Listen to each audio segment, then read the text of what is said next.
comforts me about this list is knowing that February is already better.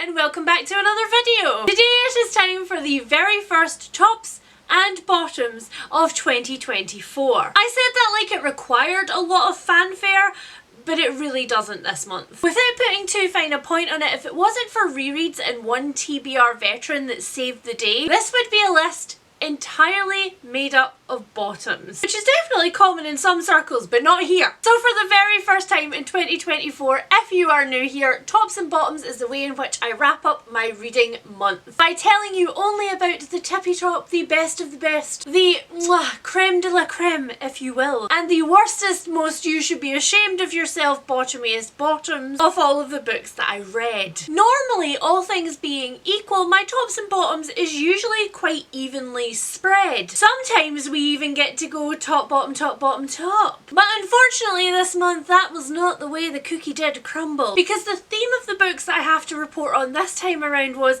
it made Leanne angry. And nobody enjoys that, especially not Leanne. Now, before we dive into the veritable pool of bottoms from my January reads, we firstly have to update the 2024 bingo board from hell. Now normally I do this in my TBR videos for the month. I give you the previous month's stats and I might still give you a glance at that, but I'm wondering if it maybe makes more sense to tell you guys in a more in-depth way in my tops and bottoms about my previous month's numbers. In this way it means that my bingo board from hell is peppered through my hauls, my unhauls, my TBRs and my tops and bottoms. Don't quote me on this, but I'm definitely leaning towards it, so let me know in the comments below if you guys have a preference about where I update you on these. So let's take it box by box, shall we? For my 10 audiobooks square, I read 4 audiobooks in January. And I'm not gonna lie, I'm feeling very smug about that. The audiobooks that I listened to were Ninth House, Assassin's Apprentice, Illuminate and Exiles. And I want you to just take a moment and look at the 4 books on that list, all of which are from series that I absolutely adore,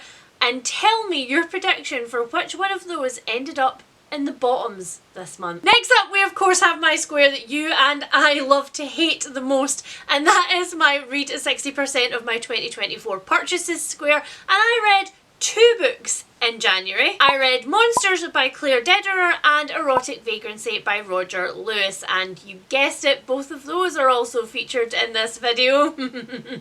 Now right now I don't actually know the maths for what percentage of my 2024 purchases that works out to, but I will show it to you guys now. What I will say is that I've been very conscious thus far about my book buying in 2024 because I know that I have to read 60% of whatever I bring in. This square really has changed the way that I think about buying books. That being said, my birthday is coming up right at the 4th of March and I have been saving up my Waterstones points, so there is a chance that a small splurge is in the future. But for now I think this percentage is probably looking pretty healthy for 1 month into the year. Next up we have my 10 reread square. Now I just want to clarify one little thing about this square before we go any further. For this square I am not going to be counting the books for Around the Disc in 800 Days or the Fits Along books. So no Discworld Terry Pratchett and no Realm of the Elderlings, and the reason for that is because the spirit of this square is to get me to pick up other books on my shelves that I don't have a project or a reason to pick up. Technically for Around the Disc I'll be reading 2 Discworld books a month for this entire year, and a lot of those books are rereads, although I have quite a few more gaps in the latter half of the Discworld than I thought I did. And so if I really wanted to I could just not worry about this square and rack up the numbers in it as the months went on, but I don't want to do that.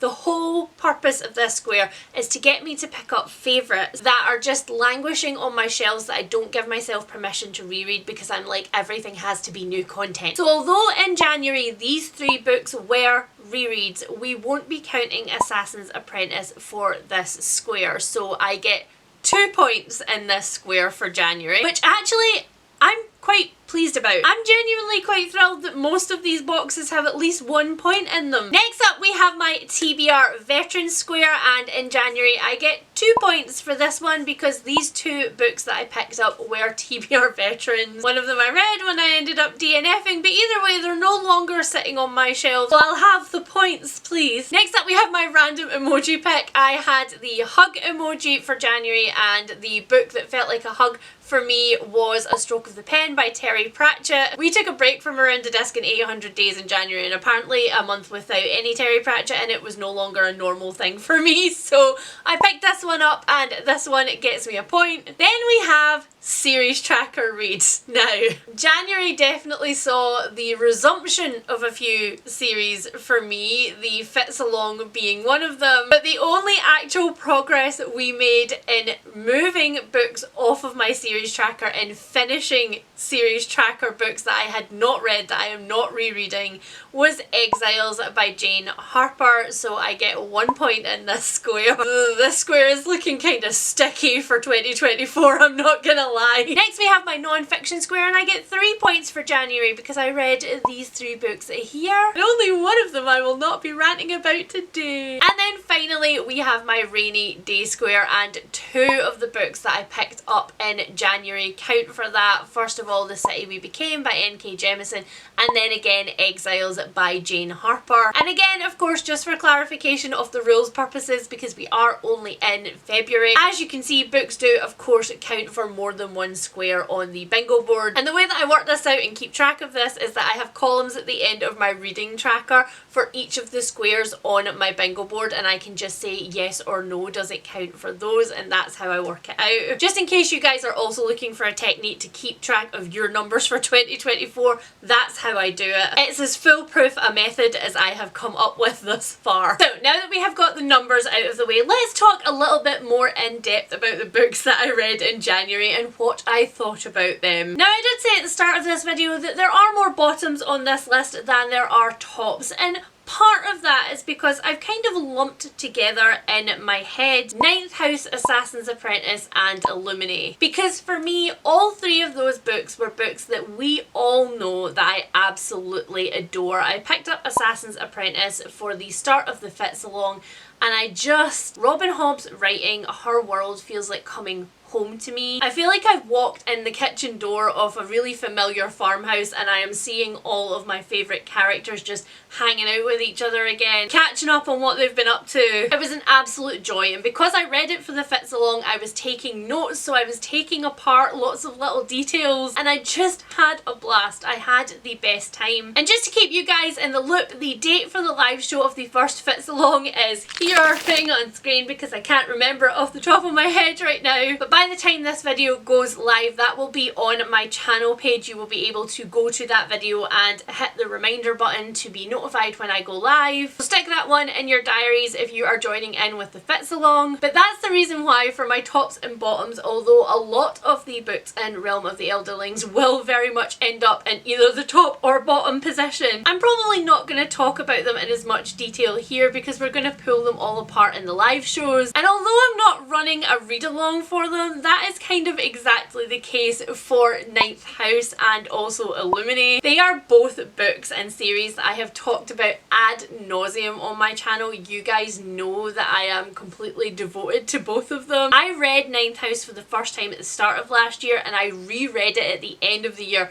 and now I've read it again in preparation for picking up Hellbent, which I still have not done. Like I said, on the TBR for this month, don't come for me. And Illuminae is very much in the spirit of my reread square. Genuinely, if I was given the chance, I would probably just have both the Illuminae files and also the Lockwood & Co books on constant rotation in the books that I read. Like, I would always be starting or finishing one of those series just in a perpetual wheel of motion. And although I do not have the time to do that, please know that that doesn't mean that those books don't live in my head rent-free at all times. So yeah, that's the reason why I'm not giving you like synopses and blow-by-blow accounts of these books. It's because I have read them and talked about them and raved about them so much that, much like the Red Rising series, which I picked up last year and I'm still working my way through, you guys can probably give me my my synopsis, like by rote. You could probably just spontaneously repeat it to me right now. So I'm gonna spare you that, except to say that with those 3 books I had the best time, and they definitely saved my January reading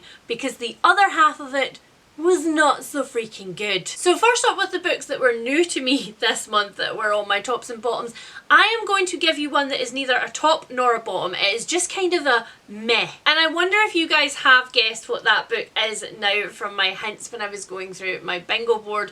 But just in case you haven't, that book is Exiles by Jane Harper, which is the final book in the Aaron Falk series. The Aaron Falk series was the first series read-along that my patrons and I did. We have now started a read-along of the Diviners series. February is the first month for that, so if you want to join in, now is the time. And again, we know that the first 2 books in this series, The Dry and Force of Nature, are 2 of my favourite thrillers ever, and in fact my favourite thriller of all time is The Lost Man by Jane Harper. So there were a lot of expectations on this book, which was why when it came time to read it with my patrons in December, I ended up putting it off. It's already a rainy day book. It has 1 foot in being a TBR veteran at this point, but I'll just keep it. January has a lot of reminder dates in it that I don't enjoy, and so I tend to store up books that I know I'm going to absolutely love for the start of the month, or just write January off entirely, which is a thing that I have also done in the past. And so I did. I saved it for January with the intentions of it being a book that just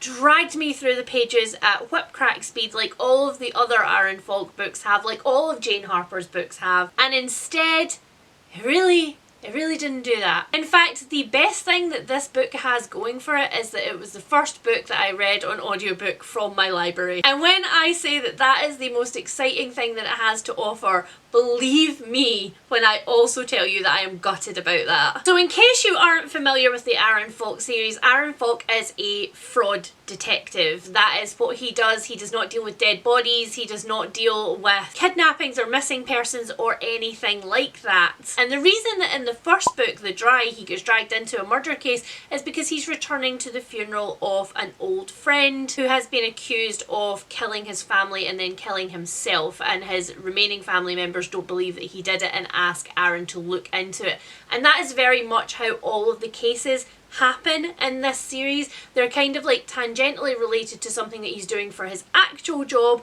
or they are things that he's kind of stumbled on and been involved in. And that's very much the vibe for this last one. It's more a case that he kind of walked into rather than one that was given to him. And for that reason, that should really have worked for me, because I don't like traditional crime books anymore. I don't read any sort of like ongoing detective series or really like recurring characters solving like the case of the month. I like it when my investigators are characters who have been thrown into it and have no choice because it's affecting their life, or characters who have become absolutely obsessed with solving like cold crimes and stuff, you know, like in a podcast format or something like that. And this series kind of ticks those boxes, but despite the fact that this case is one that's just kind of landed on him, it feels very manufactured. Unlike the other 2 where I didn't have to suspend my disbelief at all, this one for me felt very kind of engineered. I felt like I could see Jane Harper being like, right, how can I get him in the right place with the right people to solve this plot that I have? And I really hated that, because I have never felt Jane Harper as like an author on the page. I've never felt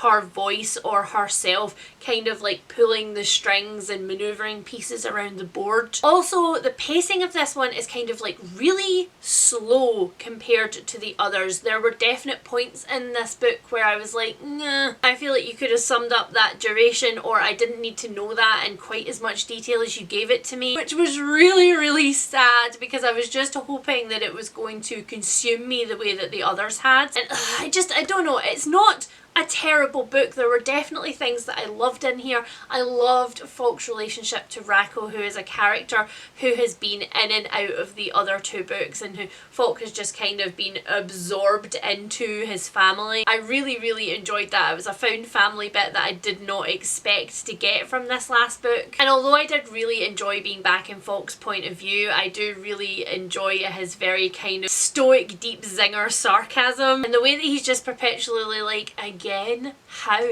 I loved those things, but the rest of this was just a huge big miss for me, and it was a really disappointing end to the series, which granted may also be because it was so hyped in my brain that there was nothing that was ever going to live up to it, but also kind of just because it wasn't objectively that good. The next book that is on my bottoms is one that I wish had been a fever dream and that I could just kind of forget that I read, and that is Monsters: A Fan's Dilemma by Claire Dederer. This is a non-fiction book which is ostensibly marketed as a book of criticism, looking into, from a fan's perspective, the idea of being able to separate the art from the artist. It's definitely an age-old debate, but one of the things that really drew me to this book was the fact that Claire Dederer was talking not just about long dead and departed artists, but also artists that are contemporary to us now. She's talking about Michael Jackson, she's talking about J.K. Rowling, because I think personally for me there is a big difference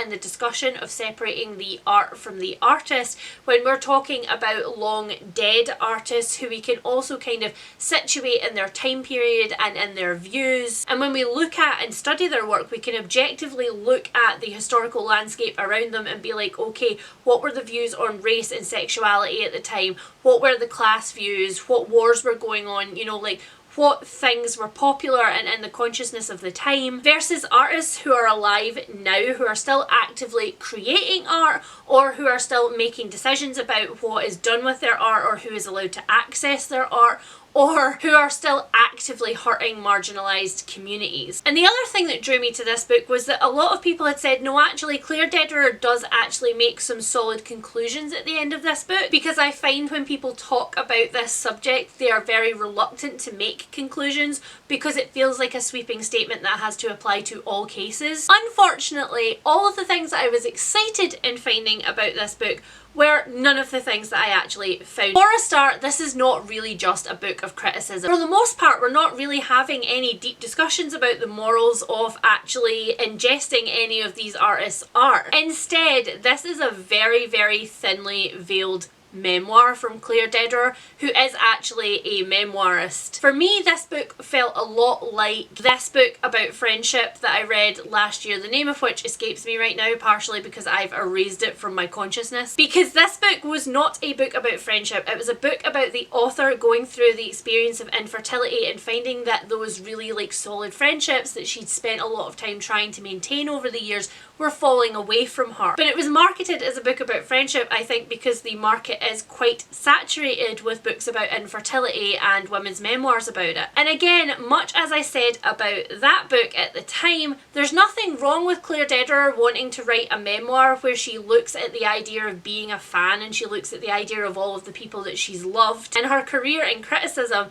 and kind of thinks, where morally do I stand on it? There's nothing wrong with that, but there is a lot wrong with marketing this book as something which it objectively is not. The other thing that I found about this book that I really, really hated pretty much right from the beginning is that this book is needlessly pretentious. As somebody who has studied literature in university and has read a lot of criticism, there's a difference between using academic language for criticism and causing distance between you and your reader by using language which makes your opinions sound loftier and more weighty than they actually are. Because at the end of the day, this is not a book of academic criticism meant to be read in an academic atmosphere by academic students of literature. This is a popular book, and Claire Dederer presents her point of view as being the only point of view. She presents this book in a way where she said, look, I've done the work and this is what I think, and it's what I think you should think as well. On top of all of that, there was a section in this book where Claire Dederer started to talk about the idea of fans and fandom, and she called the entire thing, the entire idea of being a fan, a symptom of a late capitalist environment wherein people have realised that they can sell you absolutely anything blindly and you will buy it because you are a fan. fan. And that immediately threw up massive red flags for me, because she started this point by essentially saying that Harry Potter fans are so ravenous to be a fan of Harry Potter that they will buy any merchandise which is thrown at them, no matter what it is, as long as it's got Harry Potter stamped on it, they will buy it. And if you strip that point down and you take the real problematic part of it out, which is J.K. Rowling and Harry Potter, essentially what Claire Dederer is saying is that fans are not smart enough to know when companies are using them to sell merchandise. And apart from the fact that she brought up this point without going into any nuance, so she didn't look at the idea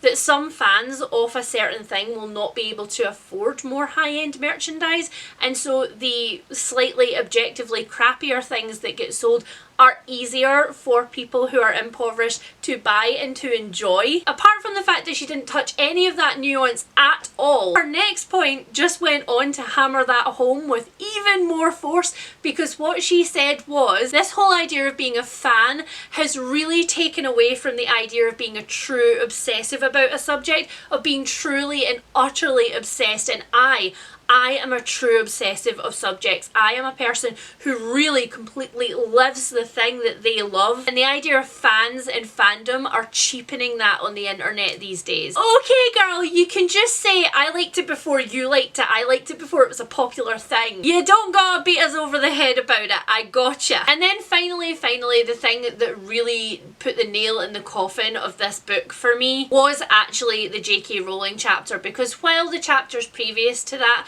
had some nuance when they dealt with their subject, although weirdly the first half of each of those chapters was kind of like quite biographical. We learned a lot about these really famous figures that we know about, that's why we bought the book, and it really took away from the second half of the chapters where she was supposed to be actually drawing conclusions. The conclusions, they were far and in between. In the J.K. Rowling chapter she basically went, I need to talk about this because it's a very current issue and you know J.K. Rowling etc, but I don't really want to talk about it because I don't want to make her mad at me or get sued or for any of her rabid fans to come after me, so I'm just kind of going to mention it and then I'm going to run away. She used the entire J.K. Rowling chapter to just slam fandom as a whole rather than actually investigating J.K. Rowling's views or the impact that it's had on fans or the impact that J.K. Rowling is continuing to have on the trans community. And one of the things that I really hated right at the end of that chapter was that she said that J.K. Rowling would probably have had a significant impact on people who loved trans people, as opposed to the actual trans people who have actual voices that we should be listening to when they advocate for themselves. Like as in the people whose opinions actually count the most and the rest of us should just shut up and listen to them. So yeah, this book was not only bad, it was an actual dumpster fire, and I am omitting all of the really dodgy feminism that this book also had. I'm not even vaguely addressing any of the times where Claire Dederer held her daughters up as better than everybody else's daughters, and I'm just boggled, guys. I'm so boggled. I have seen so much praise for this book, and I know that it is apparently a TikTok craze book, and I know that a couple of people have said to me, oh, I think it's because it was really mismarketed, I think it's because it is a memoir, it's not really criticism. But no, I don't think it is. Not when there's an actual interlude in this book where Claire Dederer is like, yeah, one of my teachers told me that I just hold something up and I look at it until I find something wrong with it, and maybe that was it. Maybe that was the voice of the critic that was always inside me. Like, girl, bye. This book exited my house so quickly you'd think I would have greased it up and thrown it down a slip and slide. So not gonna lie, I do now have a little bit of internal debate about whether I now tell you about the last bottom that's on my list and just continue being salty, or about whether I tell you about the top to try and like take the taste out of our mouth a little bit. And you know what? I think that's what I'm gonna do. I think just to tide us over for the next wave of salt, I'm gonna tell you about a book that actually kind of changed my brain chemistry a little bit. And that book was a TBR veteran. This is a book that has sat on my shelf for multiple years. And one of the reasons for that is because the book itself is pretty poorly formatted in that it is very tiny font, very large margins and lots of words to a page. So it was actually quite an uncomfortable reading experience, and I am somebody who really enjoys physical books. As we have discovered from my 2023 bingo board, the era of the Kindle for me has just kind of passed me by, and there is no audiobook for this book, unfortunately. When I say unfortunately, I don't just mean unfortunately, I mean I actually think that it's kind of criminal that there's not an audiobook for this book. So I am very, very grateful to my patrons who picked this for poll week. In case you didn't see my January TBR, it was picked for me entirely blind by my patrons. I gave them 5 choices for each of the squares on my bingo board, and this was the one that won for non-fiction, even alongside some really popular titles. The book that I'm talking about is No Visible Bruises by Rachel Louise Schneider, and this is a non-fiction book which looks at the idea of domestic abuse and coercive control as something which is actually a growing concern when it comes to homicides. And it's interesting that I picked this book up in January when I have just read In Control, which is another book about the idea that there is actually a timeline, a verifiable, provable timeline between stalking and between homicide at the end of it. The contents of In Control has been rolled out in the UK and a few places in Europe and by the FBI as training that they actually give to their officers and agents to say, these are the signs that you need to look for, this is the escalation pattern. And No Visible Bruises looks at that from a domestic abuse angle. So rather than a partner who has been broken up with and is now stalking, it is a place where a person has not been able to break out of that domestically abusive relationship. It is the timeline of how people get into these situations and then what makes them stay in this situation and what happens when they try to get out of it and the ways in which they plan to do that. It is such a difficult read, and it took me the majority of January to get through it, not because the writing is not engaging and conversational. It's a very accessible non-fiction book because the author is a journalist, and so she is used to conveying information to an audience in an interesting way that they did not previously know before. But it is such a difficult read, and that is coming from somebody who does consume a lot of true crime and true crime memoir. This book is split up in such a smart way. It is in 3 sections, and the first entire section of this introduces you to the idea of coercive control and the idea of domestic violence like you have never heard about it before. Like it's a brand new fact that's being presented to you. And it does so by looking specifically at one case which did end in homicide. So you know from the very beginning of this section that the woman and her children who were involved in this case were murdered, and that the man who she was in this relationship with then killed himself. And you follow the author through interviewing everybody around that case. The parents on both sides, friends who watched things happen, people at the kids' school. You see her try and piece together how this very obvious situation of domestic violence, which had actually been reported to the police, people had been arrested in this case.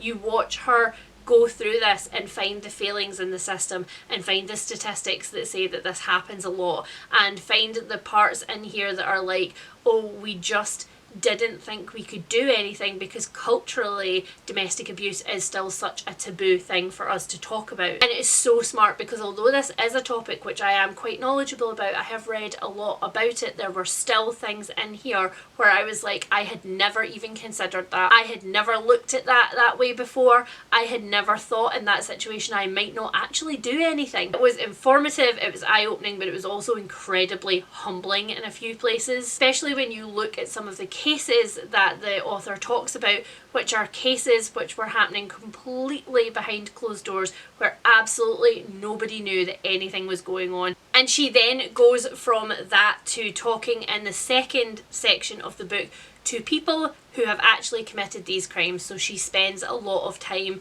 in prisons, in offender programs, and there are very few offender programs in America where she is from and is writing this book about. There are very few places that seek to rehabilitate men in these cases, and she is talking about what it takes to actually change the idea of their masculinity, their idea of what it means to be a man and what it means to own things and what it means to be entitled to things. And it really harked harked back to The Devil You Know by Gwen Adshead, which is a book by a forensic psychologist which looks at the idea of radical compassion and what we owe to people in these situations as a society. Do we owe these people counselling?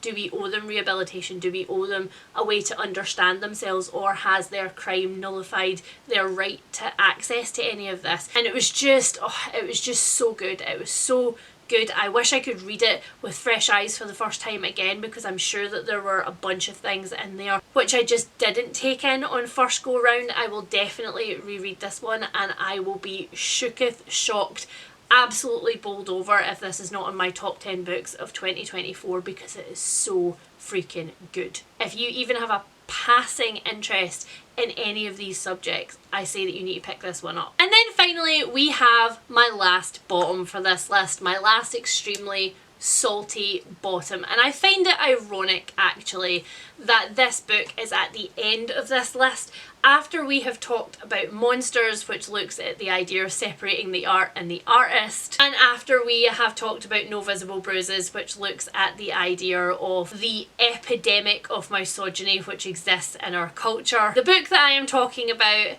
is Erotic Vagrancy by Roger Lewis, which is supposed to be a definitive biography of Richard Burton and Elizabeth Taylor from the beginnings of their careers to meeting each other, and then specifically an in-depth look at their relationship and how the two of them interacted together. It is a book which I discovered completely on my own. I can't remember where I first saw it, but I was not recommended it by anybody and I knew nothing about the author going into this. I will admit I was a little bit dubious going into this one. I was ready and prepared for it to be a little bit dry, for it to be just a kind of presentation of fact after fact, even though it purported to not do that. A lot of biographies kind of can't get away with telling you things about people without giving you dates and endless facts. But actually, being dry and giving endless facts was not at all the issue that I had with this one. Instead, the issue that I had with this one is that Roger Lewis hates women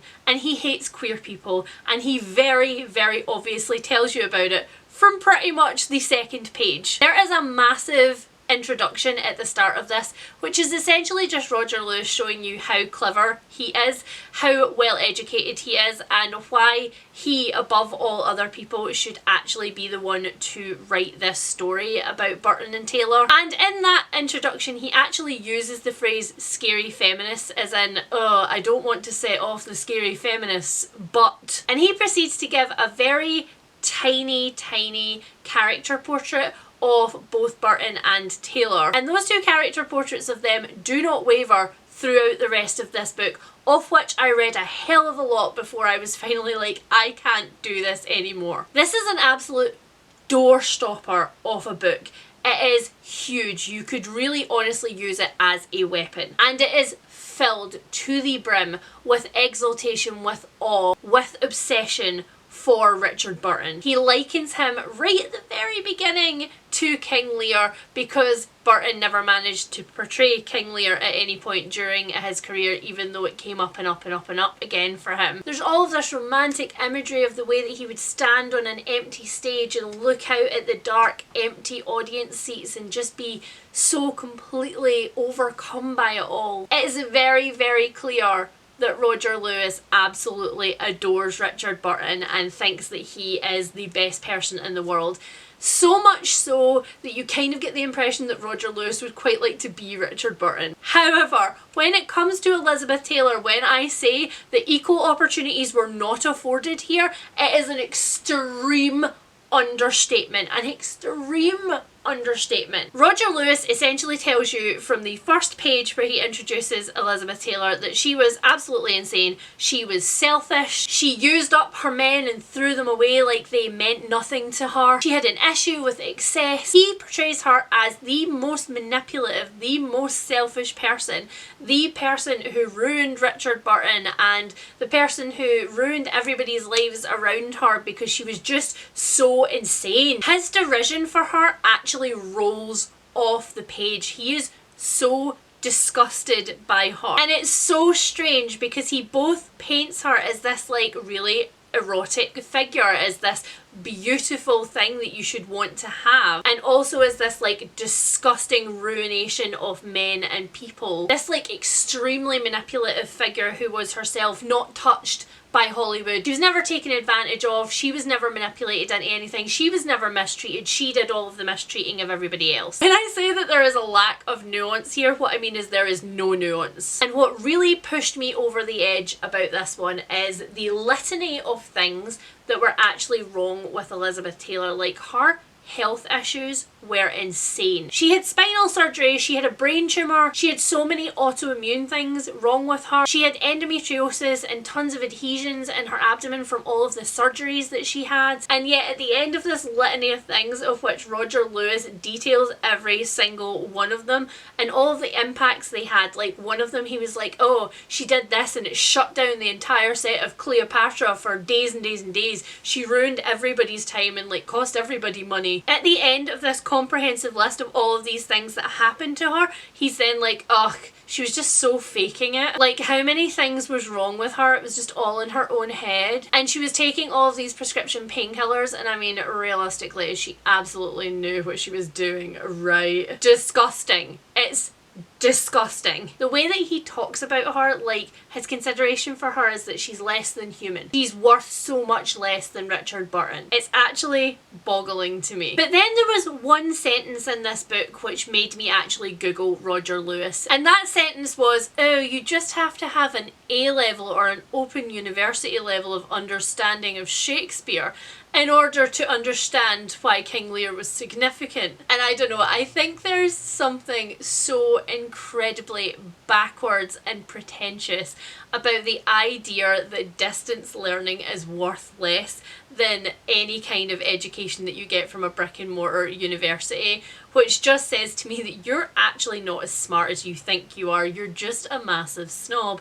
And when I googled Roger Lewis, I then discovered that not only does he hate women, that in 2014 he wrote an article which said such disgusting things about lesbians that his publisher actually withdrew a book deal from him and were like, we're not going to work with you again. And previous to this, he has had so many controversies for saying just really disgusting things about like marginalised groups that I'm just like, both how is this guy getting published, and also I'm not surprised that this guy is getting published. The people who blurbed this book, one of whom was Stephen Fry, who was like, this is the best biography of these two that I've ever read. That wasn't enough evidence for you that the Old Boys Club is still alive and well in publishing, then I don't know what would be. So needless to say, that book left my library at the speed of light and was one of those books that, had I not the conscience that I do, I would have actually just recycled rather than giving to charity, because it was just that bad. So that is it, guys. That is everything for my tops and bottoms for January. Like I said at the start of this video, February is still very much shaping up to be a better month, so I can already say that next month's tops and bottoms will be a lot more balanced. There will be slightly less ranting and more enthusing in that video. So if you have got this far through the video, then please leave me a sun emoji down below, as in the sun will come out tomorrow, as in leaving the shade that I cast on these books in the past. And as always, if you've read any of the books that I've mentioned here today, then please tell me your opinions on them down below, because opinions live here. If you are new here and you are desperate for that tops and bottoms in February, you want to see what I absolutely adored,